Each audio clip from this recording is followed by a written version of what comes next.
ಈ ಗುಂಡನಿಗೊಂದು ತಲೆಯೇ ಇಲ್ಲ. ಯಾಕಾದರೂ ಈ ಹೊತ್ತಲ್ಲಿ ಬಂದು ಇಲ್ಲಿ ಕೂತನ. ಹೇಳುವ ಹಾಗಿಲ್ಲ, ಬಿಡುವ ಹಾಗಿಲ್ಲ. ಇಡೀ ಊರಿಗೆ ಗೊತ್ತು ಈ ಮನುಷ್ಯ ಹೇಗೆ ಎಂದು. ಈತ ಹೀಗೆ ಮಾತಾಡುತ್ತಾ ಇದ್ದಾನೆ. ಏನು ಮಾಡಲೇ ಈಗ? ಹೀಗಾದರೂ ಮಾಡಿ ಗುಂಡನನ್ನು ಕಳಿಸಬೇಕಲ್ಲ.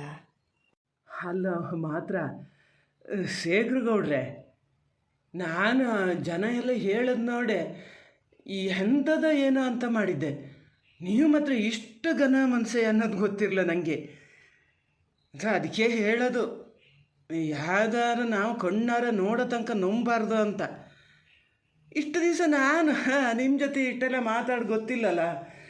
ಹಂಗಾಗಿ ಮೊದಲೇ ಗೊತ್ತಿದ್ರೆ ನಾ ಅಲ್ಲಿಗೆ ಹೋತಾನೇ ಇರಲ್ಲ ಮರ. ಈಗ ವಯಸ್ಸಾದವರಿಗೊಂದು ಇದು ಮಾಡ್ದಂಗೂ ಆತಿತ್ತು. ನಾ ನಿಮ್ಮ ಮನೆಯಲ್ಲೇ ಬಂದು ಇರ್ತಿದ್ದೆ. ಯಾರೂ ಹೇಳದೆ ಹೋಗ್ಬಿಟ್ರು.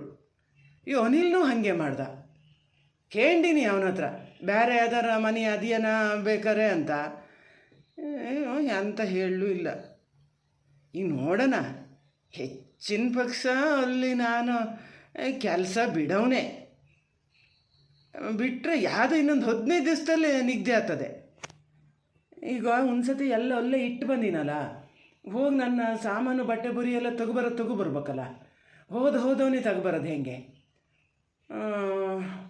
ಒಂದು 4 ದಿವಸ ಇದ್ದಂಗೆ ಮಾಡಿ ಹೇಳೇ ಬಂದುಬಿಡ್ತೀನಿ.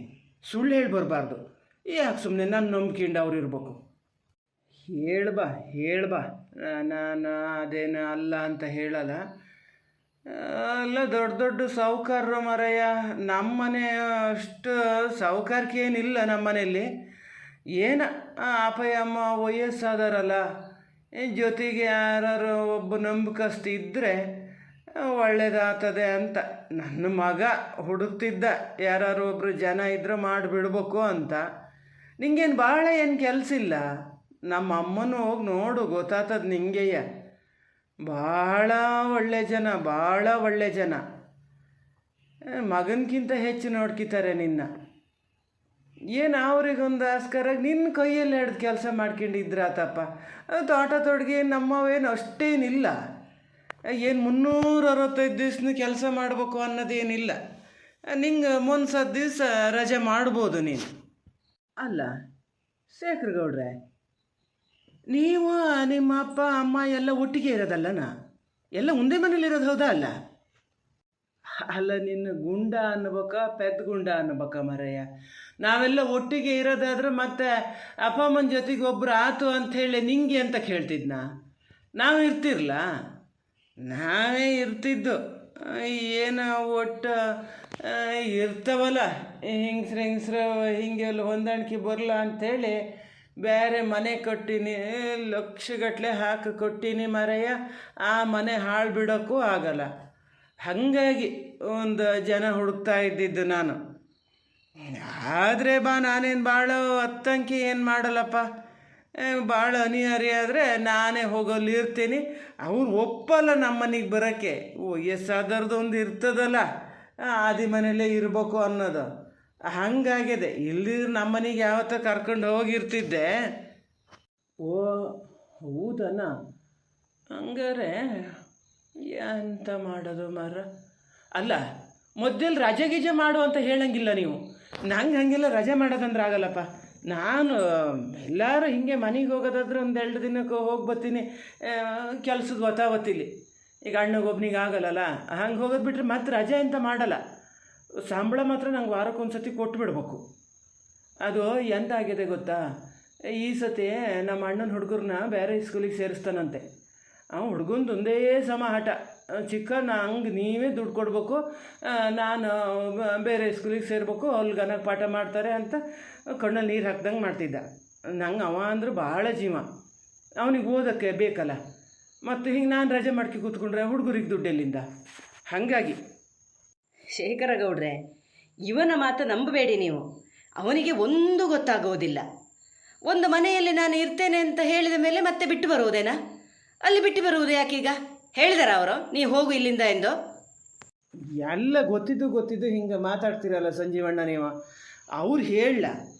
ನಂಗೆ ಅಲ್ಲಿ ಸಣ್ಣಮ್ಮ ಇಲ್ಲದೆ ಅಲ್ಲಿ ಕೆಲಸಕ್ಕೆ ಹೋಗೋಕ್ಕೆ ನನಗೆ ಭಾಳ ಇದು ಆಗಲ್ಲ. ಅವರಿದ್ದರೆ ಒಂಥರ ನಮ್ಮ ಅಮ್ಮ ಇದ್ದಂಗೆ ಆಗೋದು. ಎಷ್ಟು ಕಷ್ಟ ಆಗ್ತದೆ ಗೊತ್ತಾನ. ಉಣ್ಣಕ್ಕೆ ತಿನ್ನಕ್ಕೆ ಎಂತ ಕೂತ್ರು ನಂಗೊಂಥರ ಅವ್ರದ್ದೇ ಜ್ಞಾನ ಆದಂಗೆ ಆಗೋದು. ಅಲ್ಲ ಅದು ಯಾವ ಥರ ಮಾರಯ್ಯ? ಯಾಕೆ ಅವ್ರ ಮನೇಲಿ ವಾಗೇಶನ ಅಮ್ಮ ಇಲ್ಲನ? ಅವ್ರು ನಿಂಗೆ ಉಣ್ಣಕ್ಕೆ ತಿನ್ನಕ್ಕೆ ಕೊಡಲ್ಲ? ಲೆಕ್ಕ ಅಂದ್ರೆ ಅವ್ರನ್ನ ನೋಡಿದ್ರೆ ನಿಂಗೆ ನಿನ್ನ ಅಮ್ಮನ ನೋಡ್ದಂಗೆ ಆಗ್ಬೇಕು. ವಾಗೇಶನ ಹೆಂಡತಿ ಪ್ರಾಯದ ಹುಡುಗಿ ಅಲ್ಲನ, ಅದನ್ನು ನೋಡಿದ್ರೆ ಹೆಂಗೆ ನಿಂಗೆ ನಿನ್ನ ಅಮ್ಮನ ನೋಡ್ದಂಗೆ ಆಗ್ತದ? ನಿನ್ನ ಲೆಕ್ಕಾಚಾರನೇ ಗೊತ್ತಾಗಲ್ಲ ಮಾರಯ್ಯ ನನಗೆ. ಅಯ್ಯೋ ಅದು ಹಂಗಲ್ಲ ಶೇಖರಗೌಡ್ರೆ. ಭಾಳ ಒಳ್ಳೆ ಜನ. ಸಣ್ಣಮ್ಮ ಇದ್ರಲ್ಲ, ಭಾಳ ಒಳ್ಳೆ ಜನ. ಒಂದು ಆಸೆ ಅಕ್ರ ಈಗ ಅವ್ರ ಮನೆಯವರಿಗೆಲ್ಲ ಹೆಂಗೆ ಉಣ್ಣಕ್ಕೆ ತಿನ್ನಕ್ಕೆ ಕೊಡ್ತಿದ್ರು ನನಗೂ ಹಾಗೆಯ. ಒಂದು ದಿವಸ ಸಾಯಂಕಾಲ ಮಲಗೋಷ್ಟೊತ್ತಿಗೆ ಹಾಲು ಕುಡಿಯೋಕ್ಕೆ ಹಣ್ಣು ತಿನ್ನೋಕ್ಕೆ ಕೊಡದೇ ಇರ್ತಿರಲ್ಲ ಗೊತ್ತಾ. ತಿಂದೇ ಇದ್ದರೂ ಬೈಯರು, ಆರೋಗ್ಯಕ್ಕೆ ಒಳ್ಳೆಯದಲ್ಲ ನೀನು ಹಾಗೆಲ್ಲ ಇದ್ದರೆ ತಿನ್ನಬೇಕು ಅಂತ. ಒಂಥರ ಈಗ ವಯಸ್ಸಲ್ಲೇ ಇವಾಗ ಶಣ್ಣನ ಅಮ್ಮನ ನೋಡಿದ್ರೆ ಈಗ ನಮ್ಮ ಅಮ್ಮನ ನೋಡ್ದಂಗೆ ಆಗ್ಬೇಕು. ಹೌದು, ಬರೀ ವಯಸ್ಸೊಂದು ಆದ್ರೆ ಸಾಕ, ನಡ್ಕೊಳೋದು ಬೇಡ ಅದೇ ಥರ. ಅಂಥದ ಮಾರಯ್ಯ, ನನ್ನ ಹತ್ರ ಹೇಳಿದ್ದು. ನೀ ಬೇರೆ ಯಾರ ಹತ್ರ ಹಿಂಗೆ ಹೇಳಕ್ಕೆ ಹೋಗ್ಬೇಡ. ಸಣ್ಣಮ್ಮ ಮನೇಲಿಲ್ಲ ಹಂಗಾಗಿ ನಂಗೆ ಅಲ್ಲಿ ಇರೋಕ್ಕಾಗಲ್ಲ ಅಂತ ಜನ ತಪ್ಪು ತಿಳ್ಕೊತಾರ. ತಪ್ಪು ತಿಳ್ಕೊತಾರ? ಯಾಂತಕ್ಕೆ ತಪ್ಪು ತಿಳ್ಕೊಬೇಕು? ನಾನು ಅವ್ರ ಮನೇಲಿ ಏನು ಕೊದಿಯಕ್ಕೆ ಹೋಗ್ಲ ಮಾಡೋಕ್ಕೆ ಹೋಗ್ಲಪ್ಪ. ನಾನು ಅದೇ ಸಣ್ಣಮ್ಮ ಅಂದ್ರೆ ನಂಗೊಂಥರ ಅಮ್ಮ ಇದ್ದಂಗೆ, ಅದರಲ್ಲಿ ತಪ್ಪು ತಿಳ್ಕೊಳಕ್ಕೆ ಅಂತ. ಅದೇ ನಿಮ್ಮದು ಹಳ್ಳೆ ಕಥೆ ಆಯ್ತು. ಈ ಸಣ್ಣಮ್ಮ ಏನಾರು ಬಂದರೆ ನಾ ಬರೋಲ್ಲ. ನಾ ಮತ್ತು ನಿಮ್ಮ ಮನೆಗೆ ಅದಕ್ಕೆ ನಾನು ಗ್ಯಾರಂಟಿ ಹೇಳಲ್ಲ ಏನು ಎತ್ತ ಅಂತ. ನೋಡ್ಬೇಕು ಏನಾಗ್ತದೆ. ಈಗ ಇವತ್ತು ನಾಳೆ ಹೋಗ್ತೀನಿ, ನಾನು ಹೋಗಿ ಅವ್ರು ಬರ್ತಾರ ಇಲ್ಲ ನೋಡ್ತೀನಿ. ಬರದೇ ಇದ್ರೆ ನಿಮ್ಮ ಮನೆಗೆ ಬರ್ತೀನಿ.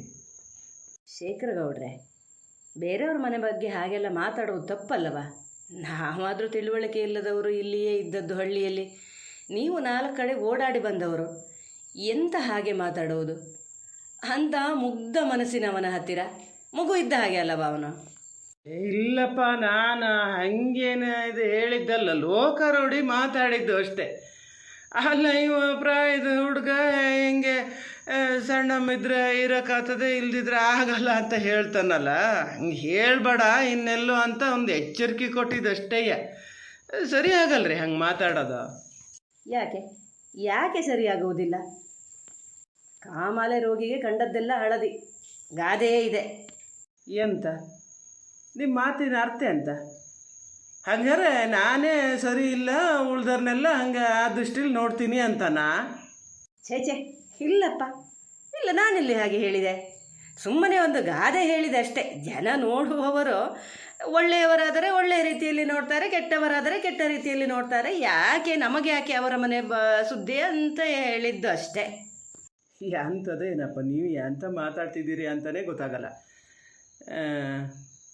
ಸಂಜೀವಣ್ಣ, ಆಗಿದ್ದಾತು, ಒಂದು ಲೋಟ ಕಾಫಿ ಕೊಡಿ. ನಾಳೆ ಯಾವತ್ತಾರು ಕೊಡ್ತೀನಿ. ಕಾಫಿನೂ ಕೊಡಿ, ಗೋಲಿ ಬಜ್ಜನೂ ಕೊಡಿ, ತಿನ್ಕೊಂಡು ಹೋಗ್ತೀನಿ. ಈಗ ಅಂತ ಅಲ್ಲಿ ದೊಡ್ಡಮ್ಮ ಅಡುಗೆ ಮಾಡ್ಯಾರ, ಎಂತ ಮಾಡ್ಯಾರ, ಹೋಗಿ ಉಂಡೆ ಬಿಟ್ಟೆ. ಹಾರಯ್ಯ, ನೀ ಹೇಳೋದು ನೋಡಿದ್ರೆ ವಾಗೇಶ ನಮ್ಮ ಅಡುಗೆ ಮಾಡೋಕ್ಕೆ ಬರೋಲ್ಲ ಏನೋ ಅಂತ ಹೇಳ್ಬೇಕು. ಅವರು ಎಷ್ಟು ದೊಡ್ಡ ಇದರಿಂದ ಬಂದವರು ಗೊತ್ತಾ ನಿಂಗೆ? ಹಿಂಗೆ ಹೇಳಿದ್ರೆ ಮತ್ತು ಯಾರಿಗಾರು ಸಿಟ್ಟು ಬರದೇ ಇರ್ತದ, ಅದಕ್ಕೆ ಸ್ವಲ್ಪ ಬೈತಾರೆ ಏನೋ. ಹಾಗಾಗಿ ನಿಂಗೆ ಅವ್ರನ್ನ ಕಂಡ್ರಾಗಲ್ಲ, ಮುಂದೆ ಮಲಗ್ತಾನಂತೆ. ಅಲ್ಲ, ಇಲ್ಲಿ ಕುಡಿ, ನೀನು ಕಾಫಿ ಕುಡಿ.